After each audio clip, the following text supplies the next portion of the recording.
Les fables du moineau. Un super récit. Non. Des mini-récits. En fait, non. Des contes. Des contes. Oui, des contes qui parlent de l'élément qui relie toute vie, la mort. Des contes d'un moineau, souvenir d'un moineau et d'un enfant, l'enfant de la forge.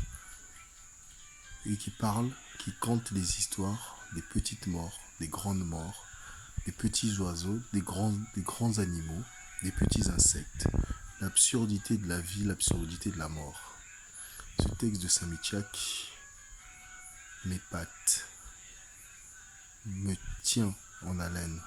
Pourtant, ce n'est pas un roman, ce n'est pas de la philosophie, ou presque. Si, c'est de la philosophie, c'est du conte. Non, c'est pas du conte initiatique, c'est trop simple, c'est trop facile. Le mot initiatique, ce sont des contes, ce sont des récits, c'est de la poésie et c'est de la philosophie.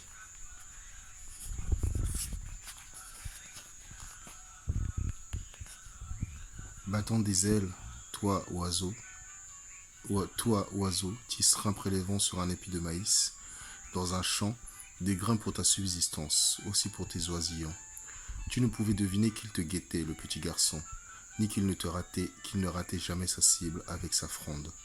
Il arma sa fronde et lâcha le petit caillou qui ne te toucha pas à la tête, mais à l'aile droite.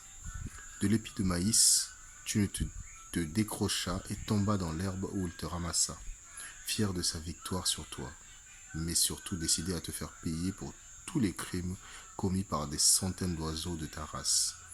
Vous prélevez beaucoup de grains sur les épis de maïs dans les champs. Vous déshabillez les cocotiers pour la construction ingénieuse de vos nids. Par vos interminables piaillements dans le ficus de la place du village, vous êtes source d'une permanente nuisance sonore. Voilà les crimes qu'il te reprochait.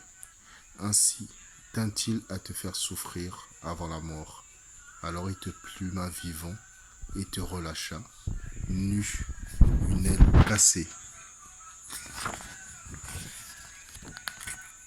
Une aile blessée. La chute de l'un des plus beaux oiseaux du village. Oui, tu n'es plus que ça, un oiseau à l'aile blessée et sans plume. Le petit garçon aurait pu te se contenter de cette humiliation, t'abandonner à ton destin, proie facile pour tant de prédateurs. Mais il fit un petit feu, t'attrapa ensuite, plumé, avec une aile cassée, tu ne pouvais pas lui échapper. Pour t'y jeter vivant. Dans le feu, tu te débattis en vain, et il riait. En même temps que, du nez, il jouissait de ton odeur. Il finit par te manger. Quel goût! Oui, succulente chair.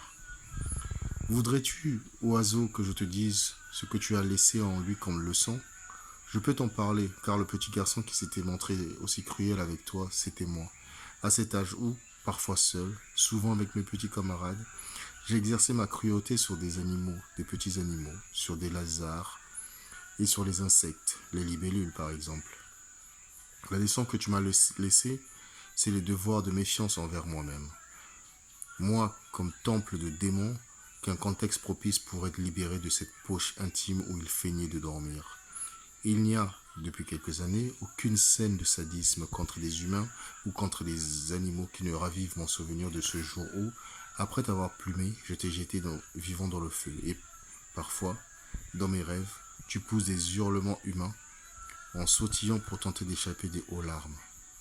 Je n'en tire plus une jouissance, mais c'est parce que j'ai une idée de la jouissance que produit un acte sadique que je me méfie de moi-même.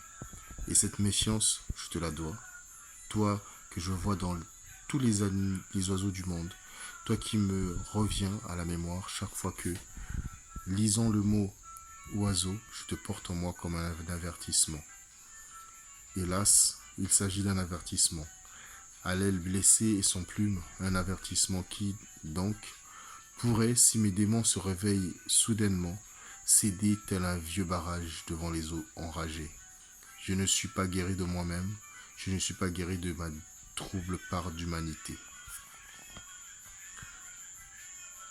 Une fable sur la répression de sadisme. Créer un psychopathe, créer un tueur en série, c'est si simple. Ça part souvent d'un oiseau qu'on a cramé dans les flammes. Sami Tchak, extrait d'un texte que, que j'adore.